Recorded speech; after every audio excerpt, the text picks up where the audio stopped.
go, 'cause your love is what I want, babe. You know that I wanna stay this way forever. Are you at Yeah. home are you at home by yourself? Yes. Okay, what do you got for me? Okay. So I agree with a lot of the things that you say. But so I recently have been divorced. I was in an 11-year relationship, 8 years married to the same man. I joined the military right out of high school, and everything was good. So I thought I was going to have like my happily ever after. So I thought, until probably about a year and a half ago, um, kind of found out he was creeping. Unfortunately, I kind of knew, but it brought it to a head when my daughter, because he introduced his girlfriend. So I gotta ask, do you have a question? Yes.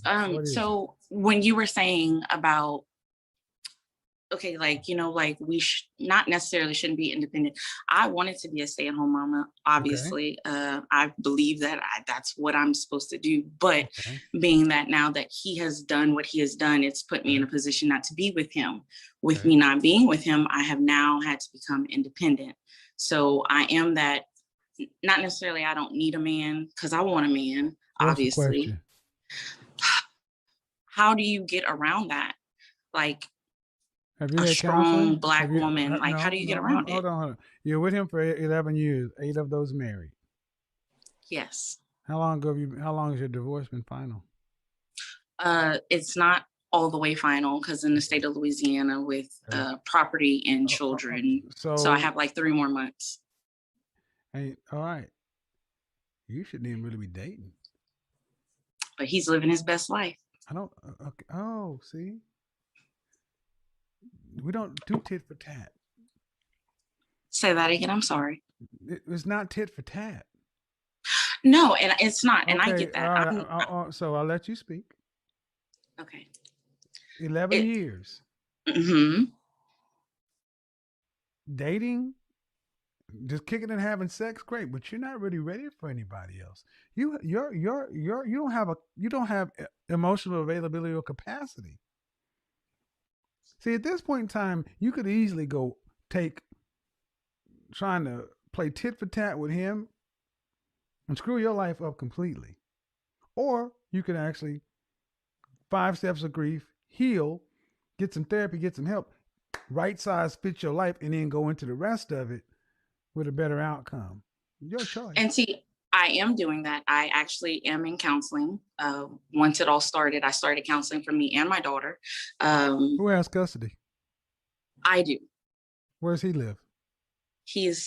I moved to Florida and he lives in Louisiana. Why'd you move to Florida? It was more of so we live in a small town in Louisiana. So it was more of okay, but that's where her daddy is. I understand that's where daddy is. So why'd you go to Florida? He agreed. I don't care if you agreed. I'm asking why. Okay, so I'm in school. I got accepted into a school out here, so that's what I'm doing out here.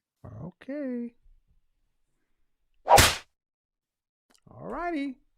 That's 2 strikes. I've already heard you're already going down the selfish path. You're already going down the dark side. But how? Well, first of all, you're angry. Okay. I'll take that. Yeah, and any decision you make when you're angry, fearful, scared, or scarcity is wrong. But I didn't make the decision like right away. I don't care. It's still wrong. Ma'am, first thing I said was, you're not ready to date. He's living his best life. That's some childish shit. Number 2, okay. If you were still married, would you have left your husband to go to school in Florida? No, you'd have stayed with your husband in Florida. But since you're divorced and he cheated and broke your heart or whatever, I'm gonna take my baby. I'm gonna take my kid and go to Florida, but that's her daddy. I'm just you called, ma'am. You asked for it. I I'm know giving you're it. right. You I absolutely know. right. So you're gonna end up making him a distance dad, and this is her. That's her. See, that's your man. That's her daddy. She gonna love him regardless as to what you feel. And then you're gonna take that to Florida in school. Go and get your PhD. Go ahead. Go ahead and become a strong, independent black woman in Florida. They got plenty of room for you down there. What state? What city are you in?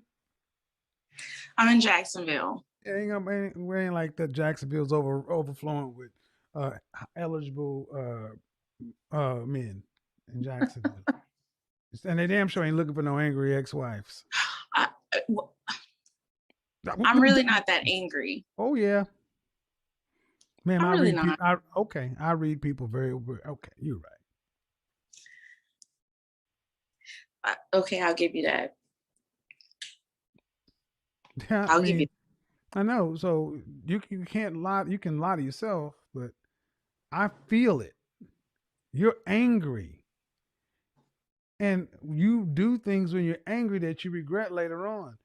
You went to Florida, and because you said it on, because it makes sense, and most women won't say, "Go on, girl, he did whatever, go whatever." But you took your daughter, his daughter, from him with you. See, it's not like you see. I got a novel idea, strange, but floated with me. How Okay. about you could have moved to Florida and left his daughter with him? Oh, hold up. Well, if that's the case, I did offer. I have text messages. I offered for him to keep her while I was finishing school. And he No, told me that I am the mother. not while you're finishing school, just period. Well, I didn't He, say I was going to stay here forever. no. But see, understand what I'm saying, audience. Women tend, when they get angry, especially in our community, you ladies tend to, I'm taking my ball and go home. That's his child too. If school is what you needed, you could have gone to school and left dad, her with her dad, and you could have came and visited. I mean, you're the one that wanted to go to school. She didn't want to be away from her daddy. And then you offered him on text messages and such and so forth. I mean, if our interaction is any indication, I'm sure there's probably a bit of contention between you guys. So I'm taking everything with a grain of salt. But at the end of the day, how long you plan on being in Florida? Until I finish school. How long is that, ma'am? I'm not Karnak. I don't Oh, know. sorry. Another 2 years. Right. How old is your daughter? She's 9. 9. So 9. So let's give her 10 years. 2 years is 20%. You're going to have her away from her dad, 20% of her life. Huh. Because you want to go to school. If school was that important, she left it with her daddy. I offered. No, you didn't offer, just drop her. Here's your daughter. Offer, here you go. I'm going to school. I mean, I'm just not going to drop her like a sack of potatoes, but I did Yeah, offer. And Offer like he said but, he could not take care of a daughter. Well, I'm saying you can't make him be a father, but what I'm saying is ultimately she's in the middle with you guys. Most definitely. And when a woman is angry, justified or not, this is why I say counseling, therapy, because none of the decisions are going to be easy or cut and dry. But when you're angry, anger, she's going to be the one hurt. And I'm not speaking from a place of inexperience. Somebody has to decide to stop with the anger. He wronged you, granted. You said that he said what? He told me that he could not raise a daughter. So if you were killed in a car accident, what would happen to her? My mother would have to take her. What does he do for a living? He is a welder supervisor, like does he have any other children? Foreman. He has another child by another woman. Yes. How old is that child? 11. Does he pay child support? He does not. 11 years old. So he had a baby when you met him? When I met him, it was a one night stand right before I met him. And the woman came up like while we were dating, probably like 4 months in, to say she was pregnant. Okay. And after that, he still wasn't involved, right? No. He was involved. Like, honestly, we had that child because that mother was actually on drugs. The OCS was in the life. So we actually had the child. Okay. And when I say we, it was actually me because he worked a lot away.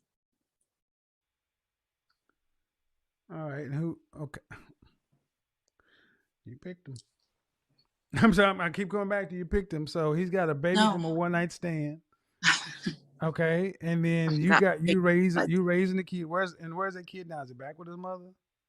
No, she's not allowed to have him. So he's still with his daddy. Wait a minute. I thought your husband was his daddy. That's what I'm saying. Well, he's not my husband. Your ex-husband. So wait correct. A minute. He has that child. If he can raise a boy, oh Jesus. That's my point. Look, your Godfather's right, people. No matter how I get to it, I get to it. He can raise a boy. The way you were telling this story, you left out that critical detail. I'm thinking this guy has either no kids or has a kid somewhere. He's not paying child support. He's not paying child support because he has custody. Yes, he does have custody. But ain't what the French toast you said. I said he doesn't have custody of our child. I have custody of our child. Listen to the replay, man. Okay. Let's take it down, okay. He has custody of a child as a result of a one-night stand. True or false? Correct. Then I am more than certain he would take custody of a child as a result of marriage. Knock off the BS. I'm just saying. What he said on text message. What I'm saying is the text message. I don't know. That's why I said this is between you two grown folks. And what I ultimately said is the kids. Because if that child, his son, was that son around your daughter? Yes, she was. Yes, he was. That's right. And you just broke and there we go. Split family. You could have gone to school. The son and daughter with the dad. You visit. This is a mess. And that's why I say I wish you could. No. I wish you can hear. I wish I could go into more depth into it. Well, I'll tell you what. That's not even ma'am. This is a problem with being the modern situation because I'm gonna honestly tell you what you might not want to hear. He cheated on you? Ahead. He cheated on you? Multiple times. Is that the reason? Did he apologize? After, yes. And so you divorced him because of infidelity? Not for one time. For 2 times? No, I found out it was the entire time. And the last straw was when he introduced this last woman to my daughter. Yeah, that's pretty horrible. That is very horrible when my child comes home and says, yeah, I met Miss Rachel. I would take, here's the thing. Again, I go back to what I said, counseling, because I'm getting your side of the story. Most definitely. I'm hearing all kind of red flags. He may be bad, but you're not innocent in this either. But at the end of the day, there's a boy who has a sister he got attached to that you took to Florida, and you want to show me some text messages, ma'am. I don't. Okay. This is the counseling for all of y'all. Most definitely. Me and my daughter are in counseling. But me and my daughter. What about your stepson? Your former stepson, because he's in counseling also for other issues. Okay. Ooh, Jesus. I would say. Jesus. No, because I don't. If I had time, I would do it. I really would, because the flags that are going off my head. You ladies come in and often have the story to tell about the man. You know what? That's maybe a good series, because at the end of the day, man, you still went to Florida with the daughter. I did. Okay, and I'm sorry, you broke a family up. You could have went to Florida and left the kid with the daughter with her father and with her stepson. You did that. And I don't want to hear about text messages. You could have said, well, you got one, you the other. I got to go do this. And I guarantee you, he would have found a way to take care of a child he was already taking care of.